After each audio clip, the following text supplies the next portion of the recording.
like to welcome you to the house of the Lord. This is Yeshua Love Covenant Church. We are having the Leaders Convention this Easter period. Our very first one as leaders to get to hear what the Lord says to His servants, to also get to be instructed in the ways of the Lord.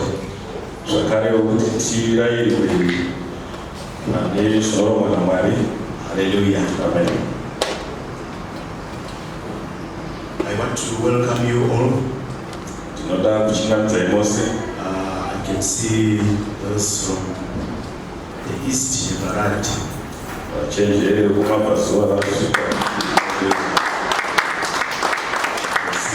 I see here. I can see Tari is also in the house.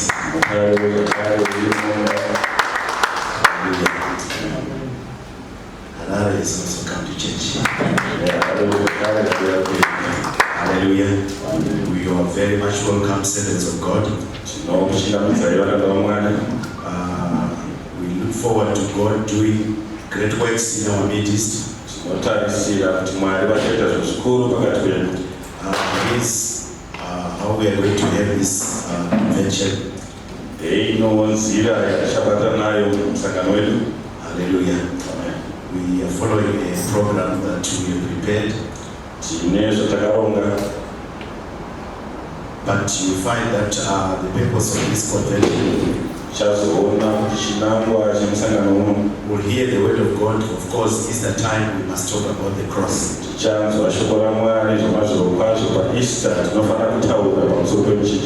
that's what I'm going to do soon after talking about this outline.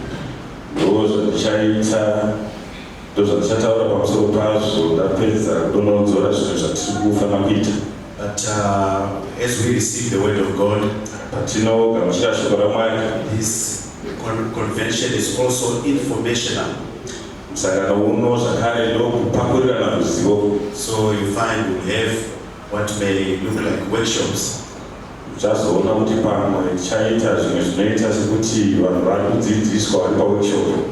going to have presentations. We are starting the first things first. There is a lot for us to learn as leaders in the house of God. We cannot learn everything in this particular convention and finish.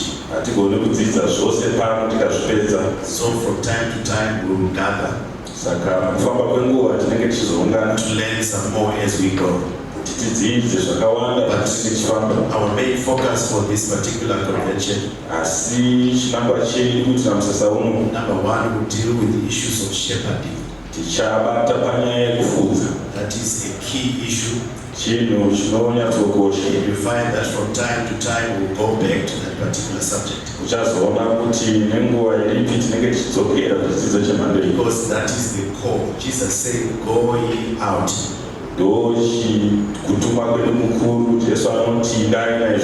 Teach the word of God. Make disciples. So we have to sharpen our skills and our ability to make disciples. And also to make sure that we are all moving with the same understanding. We must have a Yeshua Love Covenant Church, which is the same wherever you go. If you find yourself in Victoria Falls on a Sunday morning, and you go to our church, you must find us flowing in the same spirit and believing the same things. So the next thing that we will also look at is what is it that we believe. What do we believe as a church? There are many things that we commonly believe. You see, we have believed for many years. There are things that we believe, that we don't want to take any chances. We want to concretize that which we believe. And for avoidance of doubt, we will share and walk through what we believe. A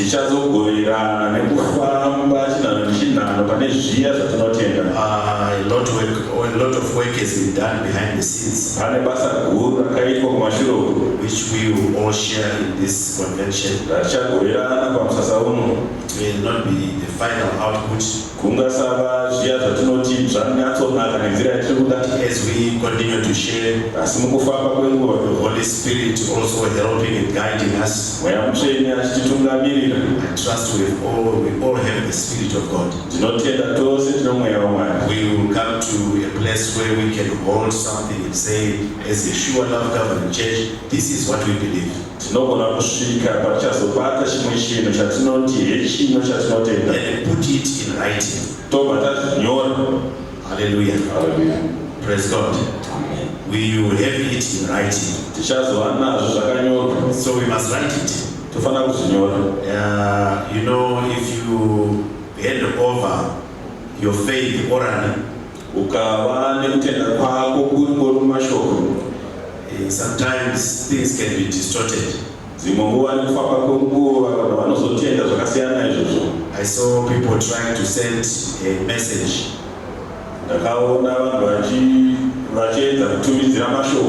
Stand in a circle. Then I whisper a message into his ears. And then you say, tell the next person. Then tells the next person. Tell the next person. Until the message comes back to source. If we do it even here, find that the message which will come back can be totally different or significantly varied from the first message. In the case when we did that, we were in the Boys Brigade, Boy Scouts. Don't know those who went to school those years. Where you at the Boy Scouts. So the first message was,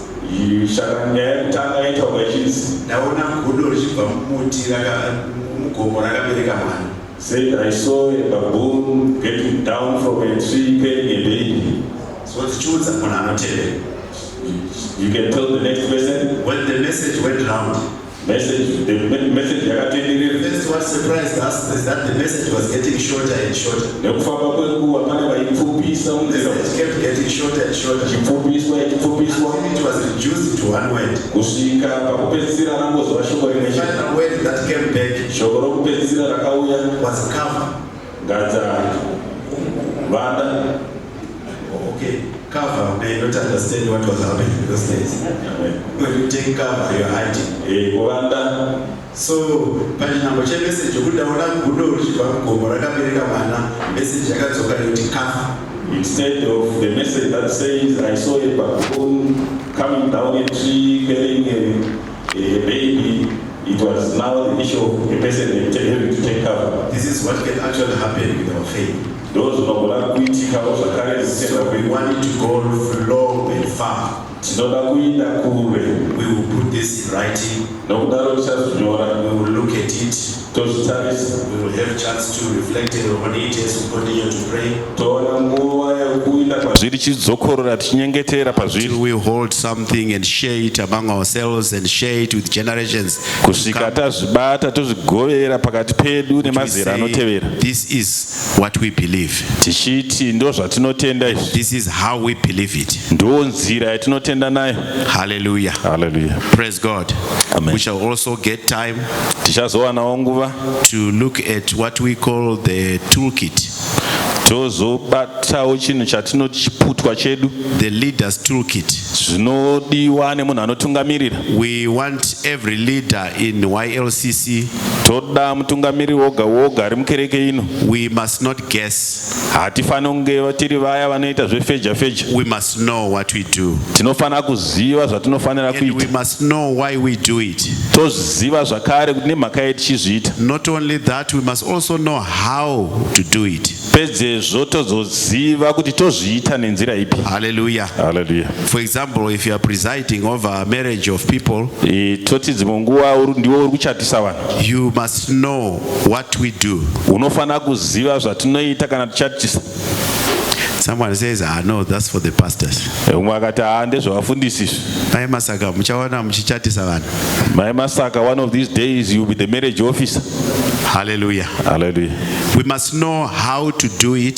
Tinofana kuziva kuti tinozviita sei. We must also know why we do it that way. Tonzwisisa kuti nemhaka yetichizviita nenzira iyoyo. We must know what scriptures are we standing on as we do this. Toziva kuti chinotsigira maitiro edu chii mumashoko So raMwari. this convention will also speak to that. Saka musangano uno uchabatawo nyaya dzakaita saidzodzo Many areas. nenzvimbo dzakasiyana siyana. Hallelujah. Hallelujah. We also had a time to share the vision of the women's ministry in our church. Takawanawo zvakare nguva yekugovera chiono chemadzimai mukereke.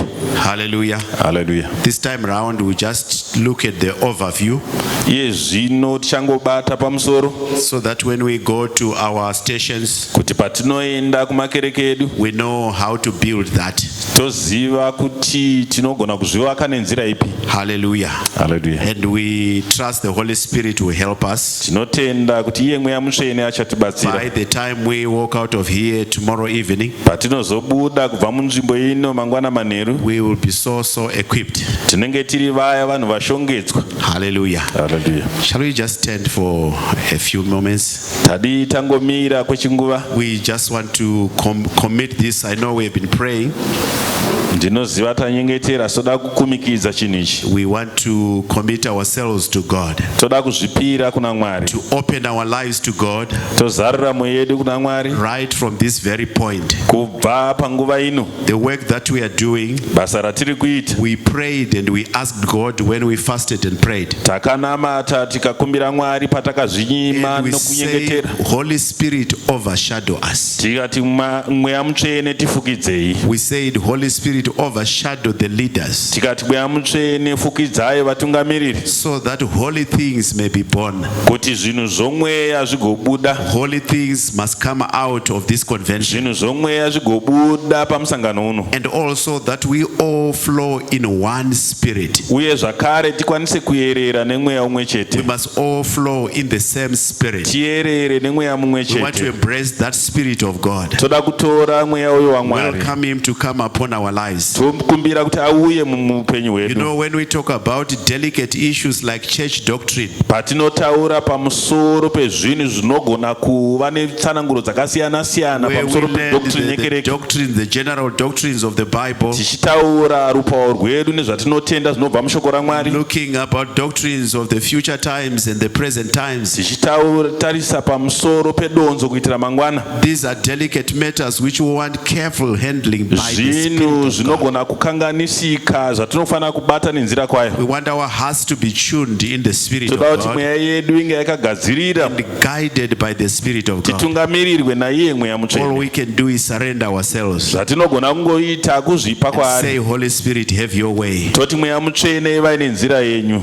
Through this convention, have your way. Burikidza nemusangano uno ivai nenzira yenyu. Use me. Ndishandisei. Holy Spirit will use you and I. Mweya mutsvene achakushandisa iyewe neni Build that which God wills. We want this to be kuti aligned. vavake zviya zviri kuitwa We naMwari. want this to be aligned to the perfect will of God. Toda kuti zvibatane pamwe chete nekuronga kwaMwari. Let us lift our voices to the Father. Tisimudze manzwi edu kuna Mwari. In the name of Jesus. Muzita raJesu. Father, in the name of Jesus. Baba, muzita We raJesu. pray this day, Lord. Tinonyengetera zuva rino. Thank you for your presence in the house. Tinokutendai neupano hwenyu We muimba. thank you, Lord, for your Holy Spirit. Tinokutendai nemweya wenyu mutsvene. Thank you, Lord, that that you are overshadowing us right now. Tinokutendai nekuti munotifukidza You iko have zvino. overshadowed us by your spirit. Munotifukidza nomweya wenyu. Lord, that holy things may be born. Mwari kuti zvinhu zvomweya zvigobuda. As we share the doctrines, Lord, Patinogoverana as shoko. we speak the word of God, Patinotaura shoko as we raMwari. look at the cross, Patinotarisa as we pamuchinjikwa. lift our eyes to the cross, Patinosimudza mazedu pray, Lord, kumuchinjikwa. that you may guide us, Tinonyengetera kuti mweya mutsvene that you may mutitungamirire. speak to our lives, Kuti mutaure muupenyu that you hwedu. may direct us,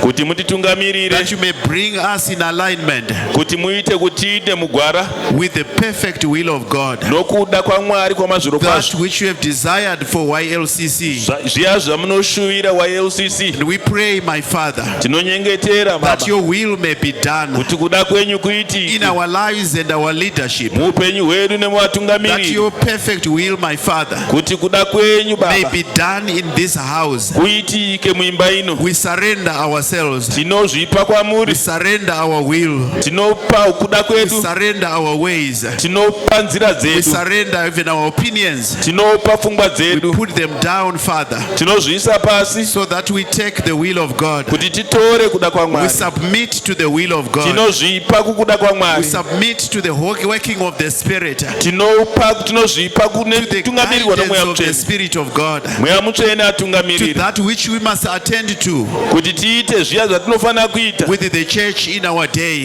nekereke mazuva ano. how we must handle the church Kuti tinofanira kubata sei kereke in our day, muzuva redu. how to handle the gospel Kuti bate evhangeri in our day, mumazuva edu. how to conduct ourselves Kuti tizvibate as children and servants of God sevana vaMwari nevaranda in vaMwari these our days. mumazuva ano We edu. thank you, Lord, Tinokutenda Ishe that you fill this room, nokuti munozadza nzvimbo ino. that you fill everybody in the house Munozadza munhu wose ari by mubeni your Holy Spirit. kuburikidza nomweya wanyu mutsvene. Satan, I bind you. Satani I ndinokusunga. cast you out of this place. Ndinokudzinga kubva I munzvimbo ino defeat you in the name of Jesus. zita raJesu. Source of the evil one, Kufunga kwakaipa I cast you out. ndinokudzingira I kure. cast out plantings of Satan Ndinodzinga in kudzvakwa our kwose hearts and our kwaSatani minds. mupfungwa dzedu You are nemundangariro dzedu. defeated, Satan. Ndinoti wakakundwa You have no diabhorosi. place, you have no room here. Hauna mukana. In the name of Jesus, Zita we raJesu. overcome you by the blood. Tinokutora I chikuri pamusoro overcome pako you neropa. by the blood of Jesus. Ropa regwayana In Jesus Christ's name. muzita raJesu. Yes, I pull down strongholds and Ndinowisira pasi I mifungo bring yose. down powers and Ndinowisira pasi all masimba influences of the enemy. nezvokurunzira kwose In the kwakaipa name of Jesus Christ. muzita raJesu Kristu. In Jesus' name. Muzita I cast raJesu. away contrary thoughts.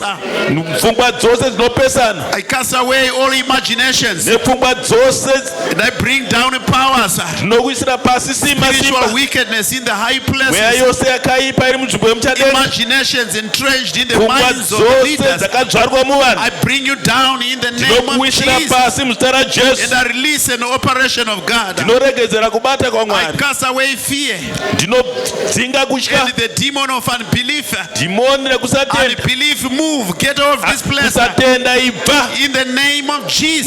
muzita raJesu. Jesus is Lord here. Jesu ndiye Ishe pano. Jesus is Lord of our minds. Jesu ndiye Ishe wepfungwa In dzedu Jesus Christ's name. muzita raJesu Kristu. Worship you, Father. Tinokunamata Ishe. Honor you, mighty one. Tinokudza zita renyu In mungwariwa Jesus nesimba Christ's name. muzita In raJesu. the name of Jesus. Muzita raJesu.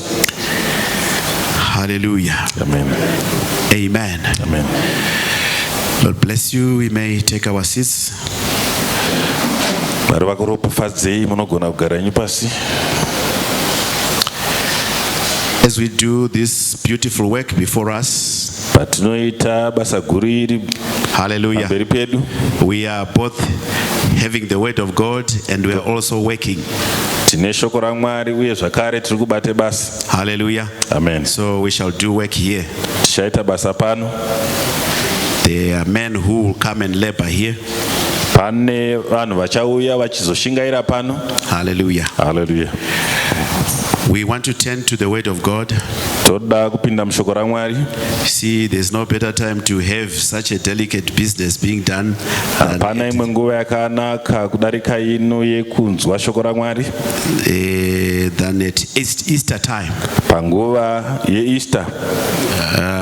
We are not celebrating Easter. Hatisi kupemberera Easter, but we are celebrating the work that Jesus did for us on asi the tiri cross. kupemberera basa rakaitwa naJesu achiitira isu. Hallelujah. Hallelujah. Is anybody happy here that Jesus went to the cross? Pane here anofara kuti Jesu akaenda pamuchinjikwa. Hallelujah. Hallelujah.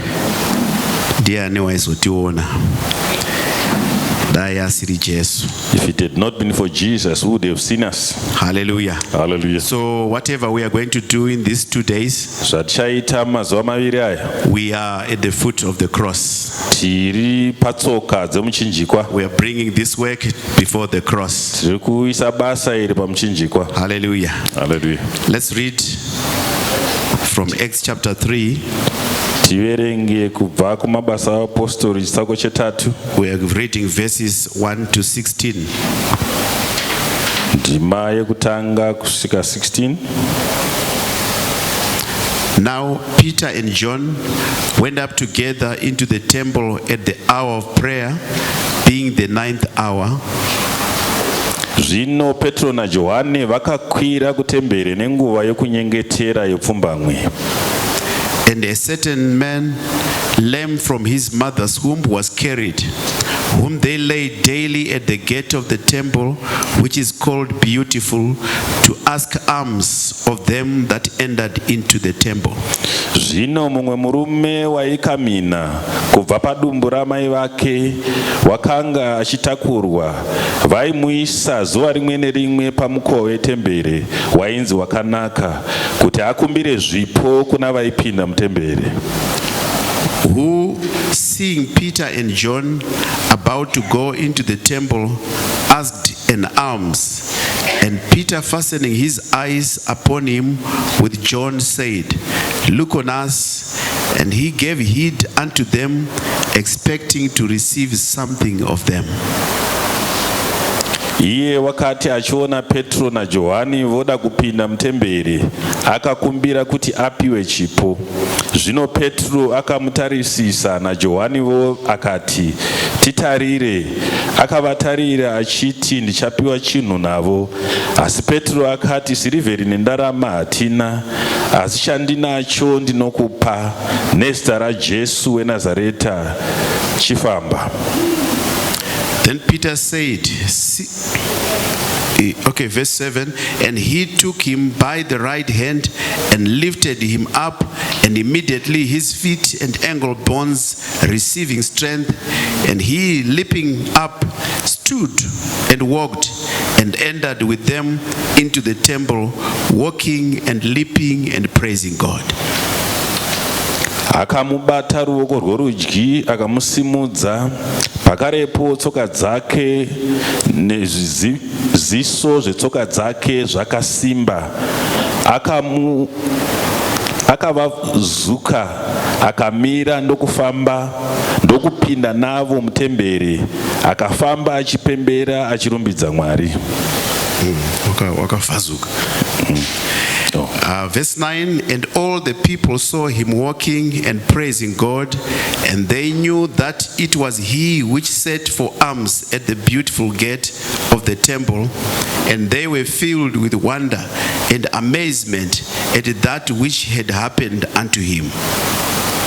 Vakamuziva kuti ndiye waigarira zvipo pamukova wakanaka wetembere. Vakakatyamara zvikuru nokushamiswa nezvaakaitirwa. And as the lame man which was healed held Peter and John, all the people ran together unto them in the porch that is called Solomon's, greatly wondering. Zvino wakati achakabata Petro naJohani, vanhu vose vakamhanyira kwavari pabiravira rainzi raSoromoni, vakashamiswa kwazvo. And when Peter saw it, he answered unto the people, Ye men of Israel, why marvel ye at this, or why look ye so earnestly on us, as though by our own power or holiness we had made this man to walk? Zvino Petro wakati achiona izvozvo akapindura vanhu akati, varume vaIsraeri, mashamiswa neiko pamusoro peuyu? Munotitarisisa neiko setinenge tamufambisa nesimba redu kana nokunamata kwedu Mwari? The God of Abraham and of Isaac and of Jacob, the God of our fathers, hath glorified his son Jesus, whom he delivered up and denied him in the presence of Pilate, when he was determined to let him go. Asi imi makaramba uyo mutsvene wakarurama, mukakumbira kuti mupiwe muurayi, mukauraya muvambi woupenyu, iye wakamutswa naMwari kuvakafa, iye watiri zvapupu zvake nhasi.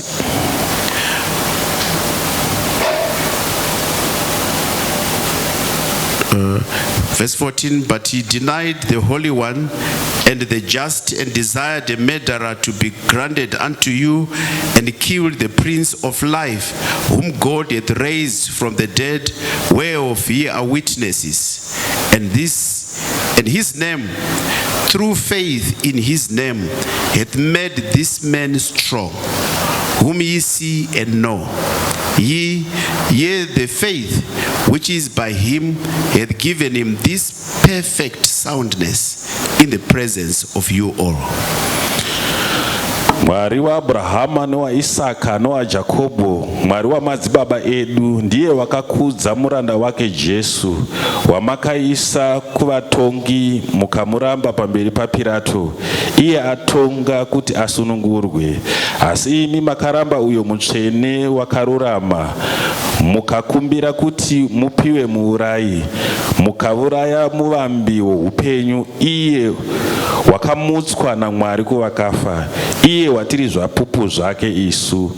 Nokutenda kuzita rake, zita rake rakasimbisa munhu uyu wamunoona nowamunoziva, uye kutenda kunobva kwari ndiko kwamuporesa zvakanaka kudai pamberi penyu mose.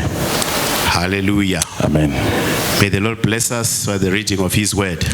Mwari vatiropafadze kuburikidza nekuverengwa kweshoko ravo. Hallelujah. Amen. It's the time of the cross. Inguva yomuchinjikwa. It's the time where we commemorate and celebrate inguva yatinopembera that which the Lord Jesus did for us on the cross. izvo zvakaitwa naIshe Jesu achiitira isu pamuchinjikwa. Brothers and sisters, you very know how God raised us from being nothing. Hama tinonyatsoziva nokunzwisisa kuti Mwari vakatisimudza sei kubva kuva vanhu vasina chinhu. We were very far away. Tanga tiri kure. We were not a people. Tanga tisiri vanhu. But now we are called the people of God. Asi iye zvino taakunzi vanhu vaMwari. We were very far away. Tanga tiri kuresa. But now we have been brought nearer to God. Asi taswededzwa pedyo naMwari. We did not hear the voice of God. Tanga tisinganzwi inzwi raIshe. We could not hear him. Tatisingamunzwi. But now we can hear God. Asi iye zvino taakwanisa kunzwa Mwari. We can now hear God speak to us. Tichinzwa Mwari vachitaura nesu. We have the Holy Spirit in us. Tinaye Mweya Mutsvene matiri. The Lord Jesus Christ residing in us. Na Jesu Kristu achigara matiri. Our bodies are temples of the Holy Spirit. Muupenyu hwedu, mwiri yedu itembera yeMweya This is a Mutsvene. glorious work that was done at the cross. Nekuda kwezvinhu zvinakanaka zvine kuhwinya zvakaitwa pamuchinjikwa. Hallelujah. At the cross, at the cross. Pamuchinjikwa, ipo pamuchinjikwa. Where I first saw the light. Pandakatanga kuona chiedza. And the burdens of my life mitoro youpenyu hwangu rolled away. ndokubva yakunguruka ichibva It was kwandiri. there by faith. Zvakaitika nokutenda. I received my sight. Ndakagamuchira kuona And kwangu. now I sing. Iye zvino ndakwanisa And I'm kuimba. happy all the way. Ndichifara nzira I'm yose. happy all the days of my life. Ndichifara mazuva ose oupenyu hwangu. Is anybody happy about the work of the cross? This is child of God. You came to burdens to church today. You came to the right place. His burdens are lifted at Calvary. Burdens are lifted at Calvary. They are taken and they are removed. zvinobviswa. Holy Spirit is taking care of business. Mweya Mutsvene ndiye ari kuita basa. Sit there and have faith in the presence of God. Gara ipapo utende The Holy basa. Spirit is at work in our lives, Mweya Mutsvene ari kubata basa pakati pedu. taking care of that which we committed to Him. Achiita zviya zvatinopa kwaari. In fact, let's just lift our heads Ngatingosimudza maoko and edu. just hand over Tongozvipa. All the wars and the battles to him. hondo dzose All the contentions that we have had, let us just give zvose to him. zvinotidena zvinotinetsa All cares and concerns, let us just lay zvose at the Lord. zvinotinetsa ngatipe kwaari. At the foot of the cross. Patsoka dzemuchinjikwa. At the foot of the cross. Patsoka Let us dzemuchinjikwa. just lay down Ngatingozvipa. and take the freedom that Jesus gives. Totora rusununguko In the rwatinopiwa name naJesu. of Jesus Christ. Muzita raJesu We Kristu. pray and we worship you, Father. Tinokunamata As Ishe. we lay down our burdens this day, Patinopa mutoro yedu we have kwamuri. faith in you, Lord Jesus. Tinokutenda mamuri You're Ishe. taking care of our situations. Kuti muri kushandura mamiriro You're ezvinhu taking edu. care of the concerns of our hearts. Kuti muri kushandura You're taking zvinofungwa care nendangariro of those dzedu. needs that we have. Munoshanda pane zvinotairira You are mativi. handling our spiritual matters. Muri kubata You zvinobata are mweya giving yedu. us insights and knowledge. Muri kutipa ruzivo You are nokunzwisisa. showing us what to do. Munotiratidza You zvokuita. are guiding us by your spirit. Munotitungamirira nomweya wenyu Oh mutsvene. God, we surrender the wars. Tinopa hondo dzose All kwamuri. the battles of our lives. Dzose hondo All dzatinosangana the nadzo cares and concerns. zvinotishungurudza. We lay them down at the foot of the cross. Tinozviisa patsoka At the dzemuchinjikwa. foot of the cross. We Pamuchinjikwa. lay down this day. Tinopa zuva And ranhasi. we have faith in you, Lord Jesus. Tinokutenda mamuri We Ishe. lift our eyes to you. Tinoisa mazedu You are kwamuri. God who knows that we need these Iye things. Mwari munoziva kuti tinozvida You izvi. are God who is well able to provide. You Mwari vanogona kutipa. are the Lord who fight our wars. Mwari vanorwa hondo The dzedu. battles are not ours, Hondo idzi hadzisi but dzedu they belong to the Lord. asi ndedzaishe. Father, you said not by might nor by Unoti power, hazviitwi nesimba kana nehondo. not by might nor by power. Hazviitwi nesimba kana nehondo. Cast away all anxieties. Tinobvisa kushungurudzika And we kwose. lift our eyes to Jesus. Tinosimudza meso edu kuna We Jesu. lift our eyes to Jesus. Tinosimudza meso edu kuna Let there Jesu. be a deep operation of the Spirit to Itai kubata kumweya mutsvene. heal and to restore, Muporese to bind mudzoredzanisa. up the broken hearts, Muchiumbanidza mweya to yakapwanyika. lift up the fading faith, Pane kutenda to Ishe. rejuvenate the faith. Kuti muvandudze In kutenda. the name of Jesus Christ, Muzita raJesu we Kristu. release an operation of God. Ngapane kubata We kwamwari. release an operation of the Spirit Rekedzerai kubata in the kwomweya hearts mutsvene. and lives of the children of God. Pamusoro pemwoyo nendangariro dzevana Let the vaMwari. wounded be bound up. Mumbanidzai. Let those that are bound, that are wounded, Vaya vakakuvara. let them be healed. Ngavaporeswe. Let them be made whole. Ngavakwaniswe. That which is lame, Zvakaremara. let it rather be healed. Ngazviporeswe Let Ishe. it be healed this day. In Ngavaporeswe zuva ranhasi. the name of Jesus. Muzita raJesu Kristu. Rekindle the spirit of faith. Ngapakuruchidzirwe mweya In wokutenda. Jesus Christ's name. Muzita raJesu. Jesus' name. In the name of Jesus. Thank you, Jesus. Tinokutendai Jesu. Bless you, servants of the Lord. Muropafadzwe varanda The vaMwari. Lord bless you. Dai Mwari The vakuropafadzai. Lord do good to you. Mwari vakuitirei The zvakanaka. Lord show his kindness to you. Varatidze ngoni dzavo The Lord kwamuri. give you the spirit of revelation, Vakupei mweya wekuzarurirwa. excitement and faith Kufara nokutenda in serving God. mukushumira Mwari. Hallelujah. Hallelujah. Praise God. Amen. Petine nguva taimba kuti Jesu shempenyu. If we had time, we would have said, we would have sung about Hakuchina Jesus who is alive. zvinofisa. We shall fear nothing. Hallelujah. Hallelujah. I'm sure the worship team will do a good business of that. Totenda vanotungamira parumbidzo vachaita zvakanaka pamusoro penyaya iyi. Hakuchina zvinohlisa. There is nothing to fear Jesu wakamuka. because he rose from the dead. Hanzi shungu dzose wakapwisa. Every problem he did away with. Wakapwisa zvimuka-muka zvose mukati He meupenyu did hwako. away everything that was mushrooming in your life. Hallelujah. Hallelujah. Praise God. Hallelujah. These days I enjoy fighting the devil. Tinonzwa kuda kurwisana Satan. Hallelujah. Hallelujah. Kungomudena nekungogwa naye. To fight him. Hallelujah. Hallelujah. Praise God. Let's take it to the cross. Tiinde pamuchinjikwa. I will endeavor to introduce Ndichaita nhanganyaya a sermon which will continue later in the afternoon. yatichazopedzisa masikati. Hallelujah. Hallelujah. Praise God. Amen. We read here about two apostles. Tinoverenga pamusoro pevapostora vaviri. These men had received the Holy Spirit in the earlier chapter, Varume ava vanga vagamuchira mweya mutsvene muchitsauko chapfuura. whereas they had been afraid before the Holy Spirit came upon them. Vanga vari vaya vanga vazere nekutya mweya mutsvene asati auya And pamusoro they pavo. kept themselves locked in Vachiramba vakavharirwa. for fear of the Jews. Vachitya vaJudha. But by an operation of God, Asi kuburikidza nokushanda Holy kwomweya Spirit waMwari. came down. Mweya mutsvene akaburuka. The promise who they had been waiting for, Iye chipikirwa chaanga vakamirira. of whom Jesus had said, wait for him.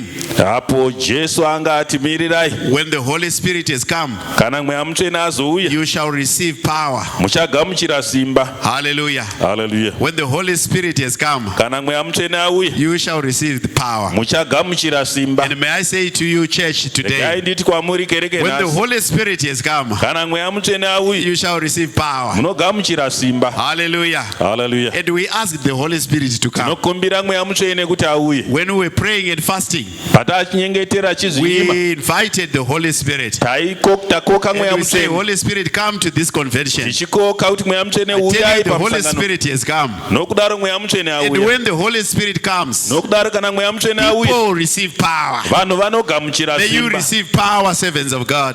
Dai magamuchira simba varanda Power vaMwari. to go on. Simba rekuenderera Power to mberi. save him. Simba rekumushumira. Power to keep on keeping on. Simba rekutsungirira. You know, there are days when you know I need power. Pane mazuva unoti pano ndava kuda simba. There are days when you have wars all around you. Pane mazuva unenge You uchirwiswa know mativi I ose. need power. Woti ndinoda simba. Days where you just feel tired. Poita mazuva unongonzwa kuneta. The days where you feel I can't take the next step. Wonzwa kuti handigoni kufamba chinhanho In chinotevera. such times, say, Holy Spirit, come. Panguva iyoyo unoti mweya mutsvene Because uyai. whenever the Holy Spirit Nokuti comes, kana mweya mutsvene you achinga shall auya. receive power. Unotogamuchira You simba. receive power. Unogamuchira simba. Receive power during this convention. Gamuchira children of simba God. pamusangano uno. After this, we are going to run.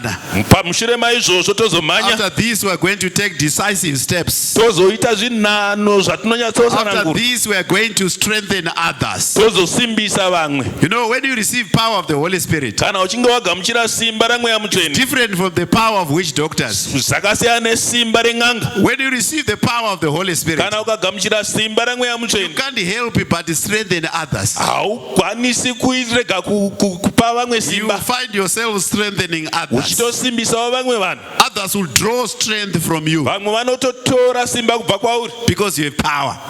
Nokuti une simba. Do you know our congregations draw strength Unoziva here kuti zvaunga zvedu when they see us strong?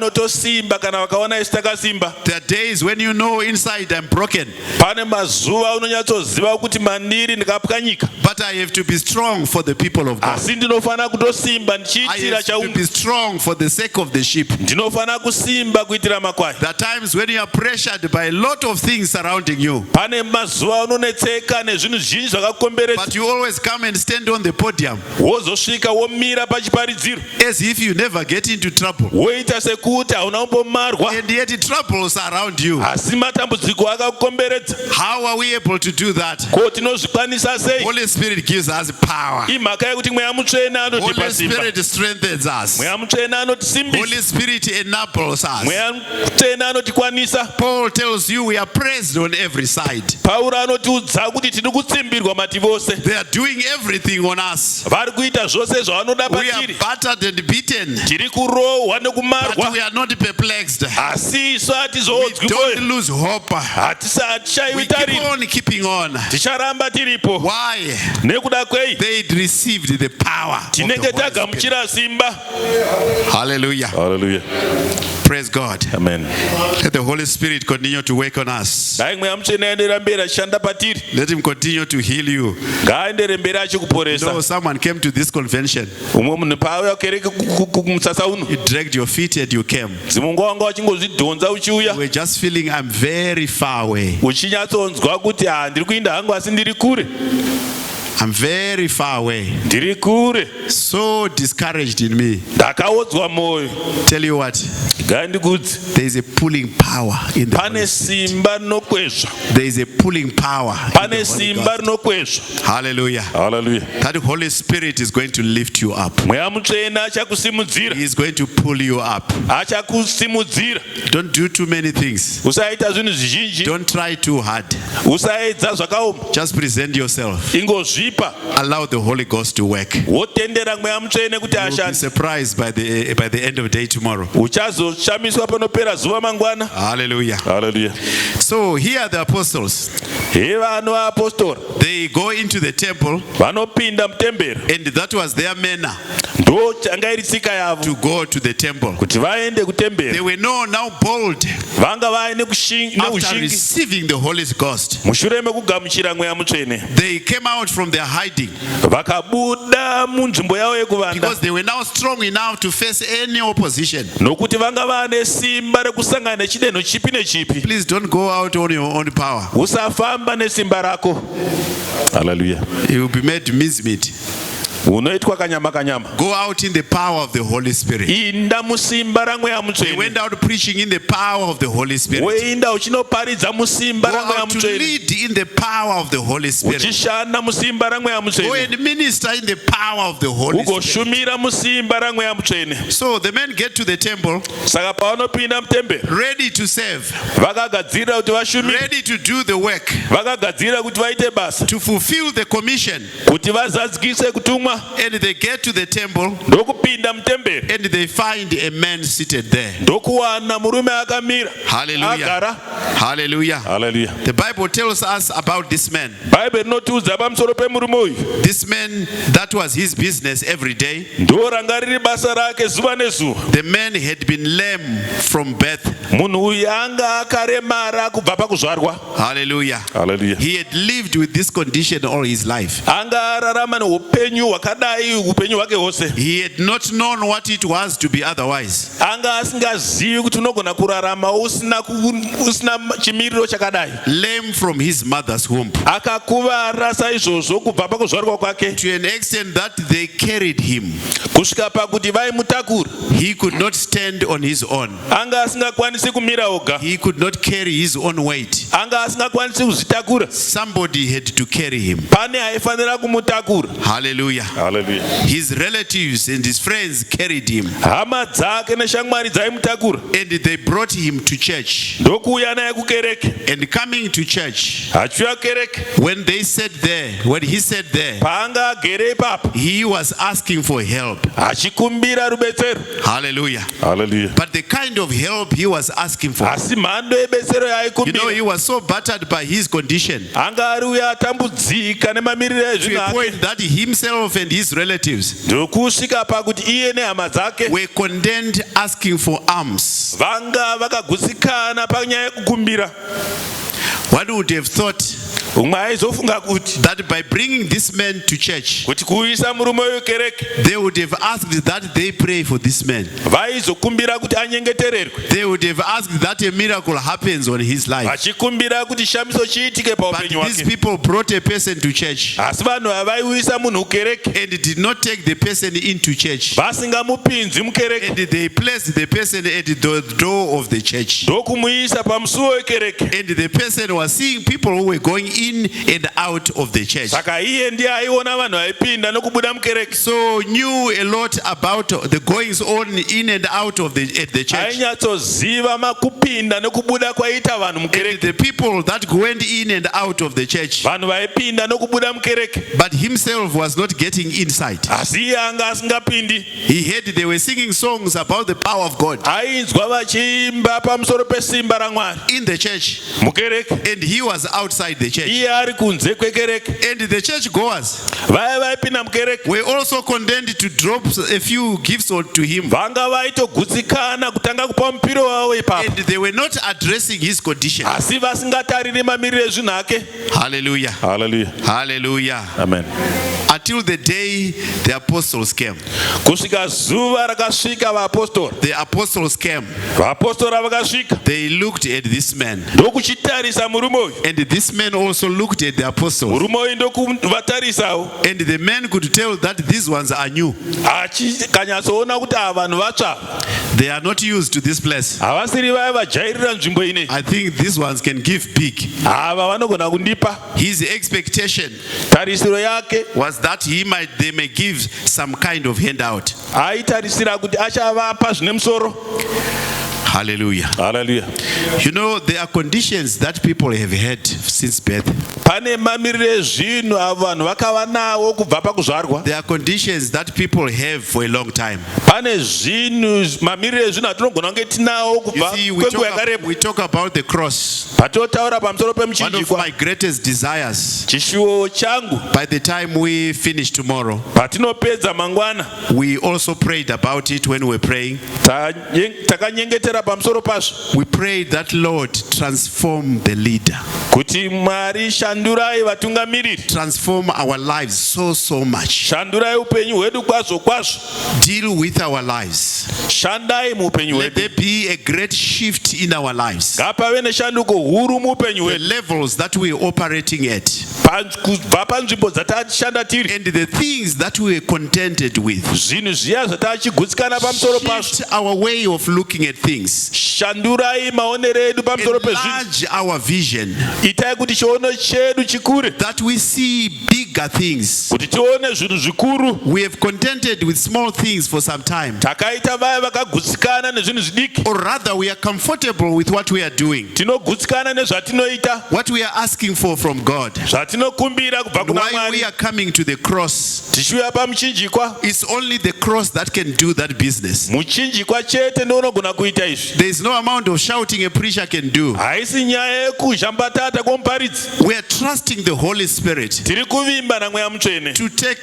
YLCC, kuti vatore kereke the ino, leadership of YLCC. utungamiriri hwekereke We ino, begin to see things in totally different way in the spiritual realm. tange kuona zvinhu nenzira yakasiyana munyika yomweya, That our faith may be taken to other levels. kuti kutenda kwedu kusvitswe pane chimwe chiyero The chepamusoro. way we see our congregations, Nzira yatinoona zvaunga the zvedu, way we see the people of God, nzira yatinoona nayo vanhu the way vaMwari, we look at the work of God in our hands, nzira yatinotarisa basa raMwari riri mumaoko the edu, level at which we want to pitch the word of God, the work of God during chero our chatinoda days. kusvitsa basa raMwari. We don't just want to come in and add numbers to the churches that are in the world. Hatidi kungouya tingoti tiwedzere namba dzemakereke ari pasi But pasi, I believe the Holy Spirit does this so that we can bring some change and impact in the world. asi toda kuti Mweya Mutsvene abate basa, tive vaya vanoisa shanduko mukereke. What does it take? Zvinodei, It requires a lot of pulling up. zvinoda kushinga, It requires a transformation of the leader. inoda kushandurwa kwemutungamiriri, It requires dealing with the limitation of the leader. zvinoda kuti zviya zvinoganhura mutungamiriri zvibviswe. As we sit here, Tigere pano, there is nothing wrong with us. hapana chakakanganisika We patiri, are used to who we are. tajairira zvatiri, We are used to what we are doing. tajairira zvatinoita, We are contented with the level at which we are operating. tinogutsikana nekubata kwatinoita, But we are believing God asi tiri kutenda Mwari that by the time we walk out of that door, kuti patinozobuda we will be pamusuwa, transformed and changed men and women tinenge tiri varume nevakadzi vashandurwa, who begin to see our participation in the work of God in totally different ways. vanozoona kubata kwedu mubasa raMwari kwashanduka. We trust the Holy Spirit to do that business for us. Tinotenda Mweya Mutsvene achabate basa The way nenzira iyi. we look at our assembly that we lead, Nzira yatinotarisa nayo zvaunga the zvatinotungamirira, potential and capacity. kugona nekwaniso. Hallelujah. Hallelujah. You know, there's a place we are trying to acquire to have a long list in Mutare. Pane nzvimbo yatiri kuda kuti tigorenda kwaMutare. If you get to that place, Kana wakasvika panzvimbo iyoyo, it's very interesting and exciting. inzvimbo inoshamisa, It's in such a dilapidated state iri munzvimbo yakaparara, that it takes vision for someone to see the beauty that can come out of that. zvinongoda chiono kuti uone munhu anoona chakanaka chinogona kubuda pazviri. If you look at its current state, Ukatarisa zvairi yezvino, you can easily say, please, siyai vanhu nezvinhu zvavo. unogona kuti ko hamusi kuona ndosaka vamwe vasiri kuchitora. I'm one of those who got there. Ndiri umwe wakaenda kunosora, Kati hakuzi kuzvinetsa here. and the reaction was, is it not like we are wasting Asi time? ndiripo ndakapindwa neimwe pfungwa. But when I was there, another kind of mentality Asi came into pakauya me. munhu ane vision panapa. Said if a person with a vision comes here, Pakauya munhu ane vision apa. a person who has got a vision, if he comes here, Panogona kuita kuti mutare yose ide kuti tipeiwo nzvimbo iyi. it will then get to a point where everyone in Mutare would say, can you give us this place? Asiko shandura nzvimbo iyoyo. When they get there and transform that place, Change inogona kuzoonekwa panze papapa nezvinogona kuva nzvimbo iyoyo. kind of appearance that will then be seen there, Zvinotangira mune zvinoitika mukati mepfungwa dzemunhu. it begins with the kind of thinking Zvinotangira that, kuti mumwoyo tachibata here. what is it that we are thinking? Mumwoyo chazvarwa here. Is it born within us? Mumwoyo chamera here. Is it something that Kana is chisina germinating within kumera us? mumwoyo, If it is not germinating in the heart, hachigoni kumboonekwa chiripo there is pasi. no way it can manifest. Hallelujah. Hallelujah. Hallelujah. Hallelujah. So what is our prayer here? Saka munyengetero wedu ndoupi? Is that God may do something in our hearts. Kuti Mwari vaite chimwe chinhu May mumwoyo yedu, kindle a certain fire voisa kuviravira which will help us look at ourselves. kunotibatsira kuti tizvitarise, And we discover that we are actually lame. tobva tazoona kuti zvamazviro kwazvo takaremara. All along we were contented with our condition. Tanga tichifunga kuti takakwana, We begin to see that we are limited. tobva tazoona kuti takaganhurwa, We begin to see that there is much more that we can do. tochitanga kuona kuti pane zvizhinji zvatinogona kuita. You know, this man was coming to the church Unoziva murume uyo anga achiuya kukereke, and was contented sitting out there. anga akagutsikana nekugara kunze And his kwekereke. friends were also contented with the status quo. Shamwari dzake dzichigutsikana nemamiriro ezvinhu. Everybody was okay with the level at which they were operating. Munhu wose anga agutsikana nekubata kwavaita. They got so used to it Vakasvika pakuzvijairira that kwazvo, they no longer realized that there were shortfalls. zvokusaona kuti vanga vaine kutairirwa. Their situation was now so comfortable. Mamiriro ezvinhu avo anga agadzikana. If there is anything that makes a person never uncomfortable, Kana paine chinhu chinoita kuti munhu asagadzikana, it's leadership.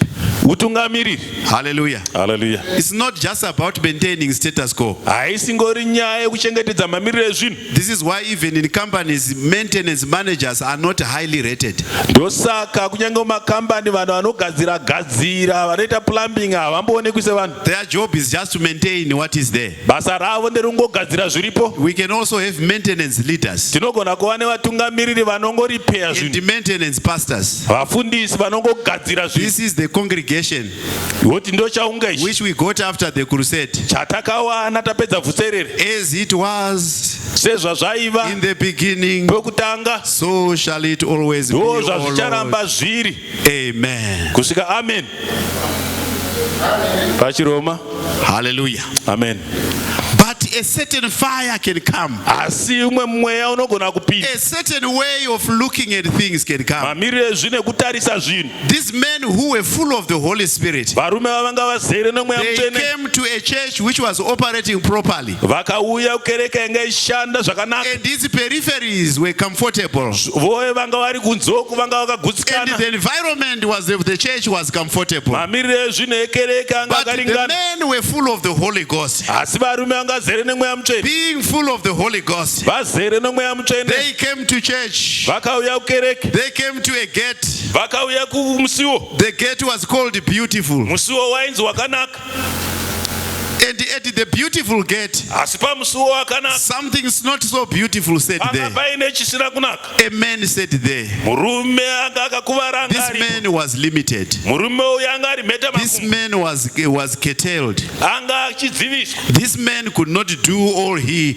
needed to do. anga asingakwanisi kuita zvose zvaaida kuita, He no longer even believed that he could do certain things. anga asingatotendi kuti pane chaanogona In kuita, fact, he did not know that there was another world. anga asingatozivi kuti kune mamwe mararamiro. He was now comfortable with the fact that others can walk past. Anga achitogutsikana kuti vamwe vanogona kungopfuura. It doesn't matter that they can walk and I can't walk. Hazvinei kuti ivo vanogona kufamba ina handigoni. As long as they can give me a few Chero handouts. bedzi vekufamba vandipa zvavanondipa. This is now the level at which you can see the mind frame. Unogona kuona mafungira The acho. way he was thinking about himself. Kufunga kwaaita pamusoro pake. But men who were full of the Holy Spirit, Asi varume vanga vazere they nomweya came there. vakauya They looked at this man. ndokuchitarisa And murume uyu. this man expected Uyu murume ndokutarisa the usual peripherals support. kuti nditarisire kuti ndingopiwawo zvasara. But this was not the main thing. This was not all these men were filled with the Holy Spirit to do. Handizvo zvavanga vakapirwa mweya mutsvene kuti vagopa.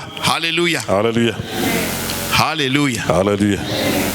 This man, the rest of his body was functioning. Muviri wake umwe wose wanga wachishanda zvakanaka. It's only the legs that could not do the business. Makumbo chete anga akagovara. Hallelujah. Hallelujah. Ever seen such a condition? Wakamboona here mamiriro ezvinhu akadai? Someone is doing his things, everything else works. Munhu ari kuita zvaari kuita zvimwe zvose zvinoshanda. A leader. Mutungamiriri. Of course, we'll talk about this in the context of a leader. Tichazvitaura takananga pamutungamiriri. A leader is comfortable. Mutungamiriri anenge A leader akagutsikana. can do all other things. Anogona kuita zvimwe zvinhu zvose. They sing well. Oimba zvakanaka. They preach well. Oparidza zvakanaka. They have good friends. Ane shamwari dzakanaka. They have money. Vane mari. But there's one area of life that is not functioning Asi properly. pane imwe nzvimbo isiri kushanda kwazvo. There's somewhere where things are not working properly. Poita dzimwe nzvimbo dzisiri kushanda zvakanaka. Hallelujah. Hallelujah. But the greatest tragedy is Asi dambudziko guru nderiri. where you have such a place Paunenge une nzvimbo yakadai. and you are now content and comfortable. Wobva wagutsikana wogadzikana. Zvinozikamwa kuti munhu zvese unogona. And it's known that this person is able-bodied in everything. Asi nhamo yake chete kutaura. But his only problem is he cannot speak well. Haagoni kutaura munhu uyu. This person, Tungamiriri uyu tinai. yes, we have a leader. Kubva tichizvagwa Since birth, tava namakore tinai. we have had this leader for years. Tavakutoziva tose kuti zvose zvakanaka around him. We know that everything is okay around this person. Chaasingagoni kutaura chete. The only thing that is disabled is speech. Zvakanga zvatoitika murume wokuremara uyu. This is what happened with this disabled man. Vaive vakamukomberedza. Those that bothered him, Vavotoziva condition yake. they knew his condition. Kuti uyu To say this one, uyu ndo zvaari. this is what he is. Aiwa chingomuhwisisai akadai. Understand him in this state. Pane zvimwe zvatakaitawo kuti vamwe vari pedo nesu vahwisise. There are certain things that we also made others to understand concerning us. Kuti uyu zvimwe zvose unogona. That this one is good in Asi kana everything else. pangozosvikawo pachikwama chake. But coming to their wallet, Pakupa he's stingy. Saka munhu unenge ane kwaakaremarira. There is somewhere where somebody is disabled. Maziso ake aifunction. His eyes could Nzeve function well. dzake dzaifunction. His ears could function well. Maoko aifunctiona nokuti waitipo. His hands could function well because he could extend the singing alms. Ipo. He was singing alms. Zvese voice richibuda. The voice was also complimenting the hands. Zvese zviripo. Everything was there. Pfungwa dzake dzichinyatsotorizena. He could reason very well. Nokuti paakazobvunzwa kuti munhu wakuponesa uyu ndo Because- zvafamba sei. Because when he was asked who healed you, Tsananguro dzaakapa the kind of explanation that he gave, dzairatidza kuti musoro wake unofunctiona chaizvo. it revealed that he was he understood well. Saka ngatitarisei takadai. Let's look at this issue. Tiri vanhu vaMwari. We are children of Tiri God. vatungamiriri vevanhu We are vaMwari. leaders in the house of Pandiri God. kutotangira ipapa. As we start here, Kutoshaya kuti muri kuti kudii kuovhasiya. and they are saying, what are you saying, Mati Mutare? tisu zvirema zvacho here isu. Are we saying we are the disabled ones? Tiri kuti tiri comfortable nezvatiri. We are comfortable. Titori okay takadai. We are okay. Tatojairirana ipapa. We are used to each other. Takutoziva kuti uyu patinobatana takadai so. We understand how to handle each and every one of us. The men and women who were helping this leper, Varume nevakadzi they vaibatsira understood mupenzi. his condition. Vaiziva They mamiriro now ezvinhu. knew how to live with him. Vaiziva kuti vanorarama naye sei. Hallelujah. Hallelujah. Tine kuremara kwatigere nako. We have a form of disability within Uri us. munzvimbo iyi kana nzvimbo iyo. In this place or that place. Tine kuva limited kwatinako. We have got a In limitation one within us. area or the other area. In this area or that. And also part of it is why we are sharing and workshopping and dealing with things as leaders. Chimwe chacho ndosaka takaungana saizvozvi tichigoverana sevatungamiriri. See, reason why I'm talking like this. Chikonzero ndichitaura nenzira iyi. There is a work that can be done by the Holy Spirit. Pane basa rinogona kuitwa naMweya Mutsvene. There is a working of God Pane kushanda kwaMwari to deal with limitations and lamenesses in our lives. kuti ashandure kukuremara kwedu, Certain lamenesses in our operations. kukuvara mukubata kwedu. Hallelujah. Hallelujah. We carry weaknesses in some areas. Tine kutairirwa mune dzimwe We nzvimbo. carry inadequacies in some places. Tine kutairirwa mune dzimwe nzvimbo. In certain places, we even protect our own inadequacies. Pane dzimwe nzvimbo tinotochengetedza kutairirwa kwedu. You know, this one cannot do this. Woti nhingi agoni kuita ichi. Then you say, no, you can't do it. Woti haugoni kuzviita. And we are mad. Tobva tanetsekana nazvo. Why are they not making me do? Nemhaka yevachiti handigoni kuzviita. But there's lameness in this area. Pane kuremara kuri munzvimbo iyi. We are coming to the cross, brothers and Tiri sisters. kuuya muchinjikwa hama dzangu. There is a supernatural work God can do for us here. Zviya zvinogona kuitwa naMwari zvinoshamisa zviito. God can come and deal with us in places where we are limited. Mwari vanogona kuuya vakashanda nesu In patinotairirwa. places where we are handicapped. Munzvimbo dzatakakuvara. It's not enough, children of God. Hazvina kukwana vana The vaMwari. work of God can't go far. Basa raMwari harigoni kuinda If kure. we have lame leaders Kana tine vatungamiriri who say, vakaremara just accept my condition vanongogamuchira zvavari. and work with me as I am. Shandai neni We sezvandiri. are saying, Holy Spirit, Asi toti Mweya I Mutsvene, don't want to be worked with as I am. handidi nguva nezvandiri izvozvi. With this limitation and this limitation and this Ndine limitation. kutairirwa uku nekuku. All other areas may be functioning. Dzimwe nzvimbo dzinogona kunge But ichishanda. that one area which is not functioning Asi properly, nzvimbo iyoyo isiri kushanda zvakanaka. to others may have multiple lameness. Vamwe vanogona kunge vakaremara kwakawanda. It's better you identify it yourself. Zvakanaka kana wakazviziva But we also kwawakaremara. help you to identify. Wondokubatsirawo kuti uone This is why we are kwawakaremara. flashing out these areas. Patinenge tichitaura nzvimbo idzi, It's important to realize where you are lame. zvakakosha kuti uzive pawakaremara. And we are going to trust the Holy Spirit Tichatenda Mweya Mutsvene to transform and make a leader for us. kuti vashandure vaite mutungamiriri Build kuitira izvi. and mold a leader for us. Vachiumba mutungamiriri kuitira You know, isu. our inadequacies come out in some areas. Kutairirwa kwedu kunoya mune dzimwe nzvimbo. In some critical areas. Mune dzimwe nzvimbo dzinokosha. You know, someone is lame in the spirit. Umwe munhu akaremara pamweya. The spirit with which they are operating, Mweya waari kubata nawo they are lame in that area. vakaremara munzvimbo So you iyoyo. expect a wholesome leader. Wotarisa mutungamiriri You mukuru. always wonder if they are left alone Woshamisika kuti kana akasiyiwa ari oga and to lead people. kuti atungamirire What vanhu. can they do with this kind of spirit? Vangaita chiko nemweya uyu. But they kind of protect their lameness. Asi vanoita sevanochengetedza kuremara kwavo. It's not sounding nice. It's a surgery. But we are trusting the Holy Spirit. Patara. Tiri kutarisira Mweya Mutsvene. Trusting the Holy Spirit will do a work. Tiri kutarisira Mweya If we can Mutsvene. open our lives, Tinogona kuzarira moyo yedu. God will help us. Mwari votibatsira. Hallelujah. Hallelujah. Hallelujah. Hallelujah. Mumwe wakarasika wakaremara mutemperament yake. Somebody is disabled in the temperament. Today they are very high, tomorrow they are very low. Nezuro vanga vachidziya, nhasi vari kutonhora. Today they are committed and they are excited. Nhasi vari kuviravira, vanofara. YLCC is the thing. That's Ah. it. Let's move in. Ngaiende mberi YLCC. Overseer, we are with you. Overseer hatiri tose handei. The following day. Zuva rinotevera. But how are things be done here? Ko muri kumbozviita sei pano? They are hot and cold. Vanodziya. Everything is happening. Zvose zviri kuitika. They are not steady. Havana kuzvipira. They are not robust and solid. Havasiri vanhu vaya vane uhumu. Some are there, they are totally committed. Vaya vamwe varipo varikazvipira. But they don't quite have sound understanding of things. Havasi kunyatsonzwisisa kuti chii chiri kuitika. ukavasiya vega unonzwa vakuti muzita nemuropa. If you leave them alone, you find some strange words coming out of them. Kaenda navo parufu uchitaurai.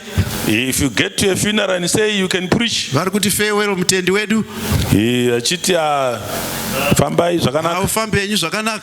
You can journey well.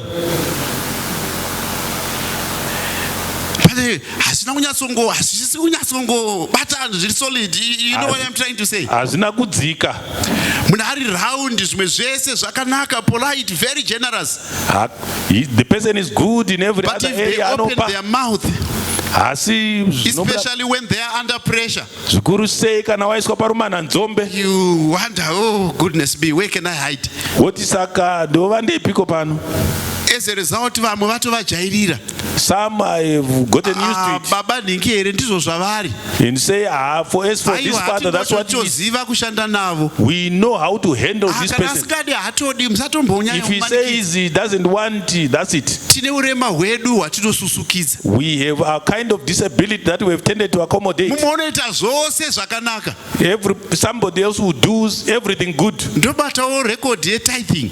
Then you check the tithing record Ndotarisa kuti kutaita kuri kufamba sei. and check their. Pane mazita usingamboni asi vatungamiriri. You don't see their names, but they are leaders nevertheless. Vakaremarira kuarea iyoyo. It means they are disabled in money matters. Asi sokuti zvose zvitori right. And it will appear like everything is okay. Maifundisi vakakutarisa neziso so. When the pastor's wife looks at you, Rikarola ka1. if it turns, Uziva kuti trouble. you know I am in trouble. Rikarola kechi2. If it turns the second time like that one of a chameleon, Crucifixion. hakutorovererwa. Hallelujah. Hallelujah. Hallelujah. Amen. In the relationships, Mukuwadzana. takaremarira mukuwadzana. We are disabled in relationships. Ndizokutaura nevanhu. I don't want to relate with anyone. Takangozvagwa ndakadai. You should understand me, it's my condition. Kodai amudi kutaura nevamwe. How come you don't desire to speak with others? Ko muri kuita so makasuwa inda. How come you appear like you are not happy? Kushata. That's ugliness. Ndozvandiri. That's what I am. Mukaona vana ndozvandiri. If you hear those that are saying this is what I am, Chingoshandai neni ndakadero work ndozvandiri. with me in this state, Tine dambudziko. we have a problem. There is a far we can go. Pane kwatinogona kusvika. But there are other places we cannot reach. Poitawo dzimwe nzvimbo dzatingakwanisi kusvika. Kana vana leader vedu vari vana ndozvandiri. If our leaders would say this is what we are, Kutoti itondijairai ndozvanditori. get used to me, that's what I am. Ndoye madharangisha ini. I stir the waters. Bhaibheri rine ndima dzakakwanira zvinhu zvose. This Bible has verses for Bhaibheri everything. riri balanced. It is there to deal with every form of Bhaibheri riri disability. balanced. It is balanced. Mazvibatiro anofana kuita mutungamiriri. The way in which a leader must handle Mafambiro anofana themselves. kuita mwana waMwari. The way they should conduct themselves. Let us not be satisfied, brothers and sisters, Tisagutsikana hama. that we have 90% of our handling and our conduct correct. Toita kuti ku 90% yezvatinoita zvinenge zvakanaka. But there is that 10% which people have all to learn to do with. Pozoita 10% yaunoti aiwa gamuchirai zvandiri. Hallelujah. Pamwe leader haana faith zvachose. Maybe in some situation the leader has no faith at Mutauro all. waleader wakazara fear. In the leader there is too much fear. Ari kutotya. There is fear. Ipapa akutorwa nehana kuti shuwa muCovid muno mufundisi mune chokwadi kuti tingaungana. And they are saying, Pastor, in this COVID, are you so sure that we can meet? And they are always sniffing in the peripheral issues to think about what can go wrong. Vachitsvaga kuti what chii chichaitika chakaipa. Hapana chakaipa kuva careful nokuva diligent. There is nothing wrong in being diligent and careful. In fact, we need that in the church. Tinozvida mukereke. But we must operate in the spirit of faith. Tinofana kufamba We mumweya must wokutenda. move by by faith. tifambe nokutenda. Tinorarama nokutenda. We live by faith. Hatigoni kuita tisina kutenda. We can't operate outside faith. Mamwe ma limitations ari mukurizena everything. Dzimwe ngoganurwa ndekungofunga There nguva is dzose. no eye of the spirit. Hapana ziso romweya. Hallelujah. Hallelujah. Look, I'm not trying to put down anyone. Handina wandiri kuburisira pasi. I'm just flashing out areas of our lameness. Ndiri ngotakidza nzvimbo dzekuremara kwedu. You may not be lame in this area, you may be lame in that area. Unogona kunge wakaremara kune chocho asi usina kuremara kune ichocho. There is no focus, there's no trust in God. Hapana kuvimba naMwari. This is a faith adventure. Kunongova kushanda Tell you what, we are going to build buildings. tichavaka zvivakwa. Where is the budget? Ko mari yacho iripi? The Lord will provide himself. Ishe iyo mbune vachatipa. Hallelujah. There is a place for analysis. Pane nguva yekuongorora. There is a place for due diligence. Pane nguva yekushingaira. But there's a place for thrusting forward by faith. Pozoitawo nguva yekungotambira kunonyudza nokutenda. There are times when we raise small amounts of money from the people of God. Pane nguva yatinounganidza mari shoma kubva There are kuvanhu times we vaMwari. have to be strong enough to call for 1 million Poitawo nguva yekutofanira kushinga tichoda kuunganidza miriyoni and pano. move forward. Tofamba tichiendera mberi. Hallelujah. Hallelujah. Hallelujah. Amen. You see, we must be spiritually balanced. Tinofanira kunge tiri takakwana Our pamwe. minds reasoning properly, Pfungwa dzedu chifunga kwazvo. carrying ourselves as the children of God. Tichizvitakura sevana vaMwari. Some are very powerful preachers, Vamwe vanoparidza zvakanaka. very strong, Vane simba. sound in the word, Vachinyatsonzwisisa shoko. giving very well, Vachiripa nenzira kwayo. but they are very weak when it comes to certain things. Asi vane utera pane dzimwe nzvimbo. You just don't know how they are relating with women. Hauzivi kuti vanowadzana sei nevanhukadzi.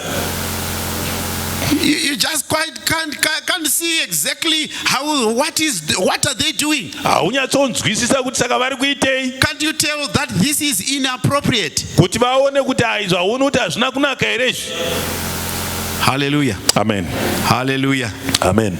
You know, one of the days that really defeated me, Rimwe zuva randakanetsekana. when we were contending for the right things yesterday, Patanga chirwira zvakafanira mumazuva apfuura. someone was solidly behind the fight. Umwe anga ari kuchinyatorwa nesu pamwe chete. I was saying to myself, these are the Christians, yes. Ndikati ndo vaKristu andinoda. Then I bumped into them. Ndobva ndasangana navo. You know, one of the issues that we had was dressing. Chimwe dambudziko ratakava naro nderekupfeka. Then I saw them. Ndikavaona The way they were dressed. mapfekero avanga vakaita. You know what I did? Ndakaita I just turned ndakaganura rwendo rwangu and sneaked away ndokuinda and went away. ndokuinda. I was just wondering, with all this big fight Ndikati nekurwa kwose uku and all this pushing for righteousness, nekurwira kururama, how dare you do such things? ko mazuva nepi chivindi chekuita izvi. I understood it when I got this word. Ndakazvinzwisisa pandakawana shoko iri. They were lame in certain area. Vanga vaine hutera kune imwe nzvimbo. Lame in that area. Vane hutera kune imwe nzvimbo. Hallelujah. Hallelujah. You know, isu tiri kuti pano se YLCC. So we are saying here as YLCC, Musangano wedu wokutanga. in our first leaders meeting, We want God to do something. toda kuti Mwari vaite We chimwe want chinhu. God to deal with our lives. Toda kuti Mwari vabate muupenyu hwedu. We want God to deal with our lives. Toda kuti Mwari vashandure upenyu You hwedu. see, we're not mentioning all these things just to show you how weak you are. Hatisi kungotaura zvinhu zvose izvi kuti nyatsoona utera hwako. No. We want God to transform the leader. Toda kuti Mwari vashandure mutungamiriri. God to transform the leader. Mwari vashandure Some mutungamiriri. leaders carry bitterness inside them. Vamwe vatungamiriri vane kuodzwa mwoyo. They live with that bitterness. Vazere neukasha They no ihwohwo. longer see anything wrong with that bitterness. Havatooni chakaipa neukasha uhwo. So they come into church. Saka vanouya mukereke. You always remain in the peripheries of the Voramba church. vari nechekunze uku. You always remain. You know, when you are limited and lame like that, Unoziva kana wakaganhurwa une kuremara uku. like we see this lame man here. unoona uyu You come to church, you participate in the things of God, unouya ubata muzvinhu zvaMwari, but you don't get into the inside. There is an inside you can go to. hapuzopindi mune zvinoitika mukatikati. Pane zvinoitika mukatikati. I understood. This Ndakanzwisisa. man was coming there, he was there. Anga aripo hongu. He could tell you all church stories, Aigona kuudza but he zvinoitika was mukereke. not inside. Anga asiri mukati. The devil limits you outside. Satani anokuita kuti urambe You uri know, the kunze. devil is the author of this lameness. Satani ndiye His anotanga whole point kuremara was to limit this man. achida kuganhura murume uyu. So you are limited. Saka wakaganhurwa. You know, you can be a worship leader, Unogona kutungamirira but worship. there is a far you are going. Asi pane paunogona kusvika. You are not going right inside. Hausi kunopinda mukati. You can be a good leader, Unogona kuva mutungamiri wakanaka. an average leader, Mutungamiri wari pakati but there nepakati. is a far you can go. Asi pane chinhano If chaunogona only kusvika. this lameness can be dealt with. Nzira bedzi inogona kubviswa kuremara uku. Hallelujah. Hallelujah. You know, the day the man was healed, Zuva iro murume uyu akaporeswa. he entered the church. Akapinda mukereke. He got healed. For Akaporeswa. the first time, he went into the inside of the church. Chekutanga ndakapinda mukereke. Because you know, lame people Nekuti vanhu vakaremara were not to be presented to the kings. vanga It was a serious issue to bring a lame man or a mad person to the king. zvanga zvisingatenderi kuti munhu akaremara kana kuti anopenga And reason- agoendeswa kuna mambo. Reason why this man was outside, Chikonzero murume uyu anga ari they kunze. could not bring a lame man into the church. Zvanga zvisingaiti kuti vaise munhu akaremara So mukereke. the devil always makes sure that you are there where it is happening, Satani anoona kuti unogona kunge uripo but pazvinoitika you don't get inside. asi usingapindi mukati. Hallelujah. Hallelujah. Ndo patinozonge out of exasperation, mbona mfundisi wopenga kuti nai minamatai kani muri kutadza kunamata nei. And then you find out of desperation the pastor would say, why is it that you are failing to pray? People can go that far, Vanhu vanogona kusvika but ikoko they are not getting right inside. vasingakwanisi kusvika You are not pangozi ngozi. operating at that level. Havana kusvika pachero ichi. Some leaders are good, Vamwe vatungamiriri vakanaka but their marriages, asi waniso dzavo, the relationship between a husband and wife, kuwadzana kwavo pakati pemurume nemukadzi. tokumbirawo vana baba nana mai, Help me, you that are spouses, endai munogara pasi go and sit down moudzana and you tell each kuti dia and say, my friend, kana vanzungu vangu, my lover, that is kana muchiri kuwirirana zvokutaura matems iwaya, if you are still in talking terms, otherwise mungatoparai motouya kuchechi, pastor he called me a groundnut. handiti ndiri nyimo. Tauriranai kuti shamwari ka uya tiwirirane, Say, speak to each other and say, let's talk, uya tinzwisisane let's understand each kuti other, pazvinhu zvamwari that concerning the things of God, tigozogonawo kupinda mukati. so that we are able to get Tiri kuita inside. hedu We are doing something, asi yes. hatisi kupinda mukati, We are not right in the thick of things, nemhaka yekuti kunoku tinopopotedzana. because here we are always The quarreling. way we are having this kind of relationship, The way we kuwadzana kwatiri kuita, haitisiyi tichigona kupinda it mukati. does not allow us to get right inside. Vamwe havadi ruzivo, Some, they lack understanding. kuda kunoisa ruzivo kumunhu They want to, anogumbuka. Zvitsva zvomoda kutaura ndezvipi kwaizvozvi izvi, taingoshanda takadai, if you want to teach them new things, they would say, no, we have been working like this all this time. taishanda takangodai. We have been working like this all this time. Hongu mukashanda makadero mukaitei. And when you did that, what is it that you achieved? Hallelujah. Hallelujah. Level dzatakasvika 1955 Where we arrived in 1955, tinofanira kuchipfuura mberi. we need to stage ahead. Ndokusaka tichiti Mwari tiindisei pane chimwe chinhano. That's why we are saying, God, take us to another level. Asi zvikurukuru kuti tiporeswe mumweya, But more so that we can be healed in the spirit. spirit, Kuporeswa mumweya. that we may not be lame in the spirit. Tirege kuremara mumweya. Spiritually they are lame people. Kune vanhu vakaremara pamweya. mweya. vamwe hamene kuda vakatadza kunzwisana namweya mutsvene. Some may fail to understand each other with the Holy Spirit. Vamwe chinoita kuti mweya unge wakadero ndeyekuti pane chivi somewhere. For some it's because there's actually a sin somewhere. There is some sin somewhere. Pane chivi chiri pane imwe. Someone is dragging along. Umwe munhu ari kufambira Maybe mberi they do their sin. achiita chivi It may chake. not be many, Chinogona kunge zvisina but they kuwanda continue with their sin. asi ari kuenderera As a mberi. result, that sin limits. Nokudaro chivi chacho muganura. You are lame, you can't go inside. Wakaremara ugone kuenderera mberi. Hallelujah. Amen. Hallelujah. Amen. The lameness was limiting this man. Kuremara kwaiganura murume uyu. But thank God. Asi tinotenda Mwari. Thank God. Tinotenda Mwari. The cross did its job. Muchinjikwa wakaita The basa rawo. cross did its job. Muchinjikwa wakaita basa rawo. His solution was not found in the deacons of the church. Mhinduro haina kuwanikwa kubva kumadhikoni It was ekereke. not found from the chief priest. Haina kuwanikwa kubva His kumuprista mukuru. solution was found from the cross. Mhinduro yakawanikwa kubva The pamuchinjikwa. solution of this lameness came from the cross. Mhinduro yekuremara uku yakabva No pamuchinjikwa. one can do anything about your condition. Hapana anogona kubvisa utera hwako. Hallelujah. Hallelujah. Unozwa kana munhu ane utera hwake neurema You hwake know, if a person has got their own lameness, anoziva kuhuvanza they understand, they know how to hide and it, anoziva kuhugadzira in such a way yekuti zvinenge kastaira. and they know how to package it so that it can be appealing. Vakuziva kuti don't unravel that agere netunhu twake. The people would know, don't musabata izvozvo because I seated together with his belongings. Saka munoona kuti urema hwahwo hwakabata munhu one. You find that this kind of lameness caught one person, Asi community yake yakanga ichikooparata nekuremara kwake. but the community was also helping him in his lameness. Hakuna wanga achakashinga kutaura kuti kwevo makumbo enyu akanyatsoita sei. No one was comfortable to come to him and say, what is wrong with your legs? Hazvinyatsi kutaurika. It cannot be said.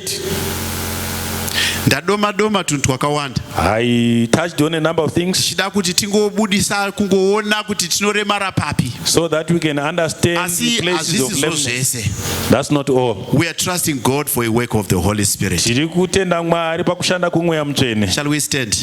Tisimuke.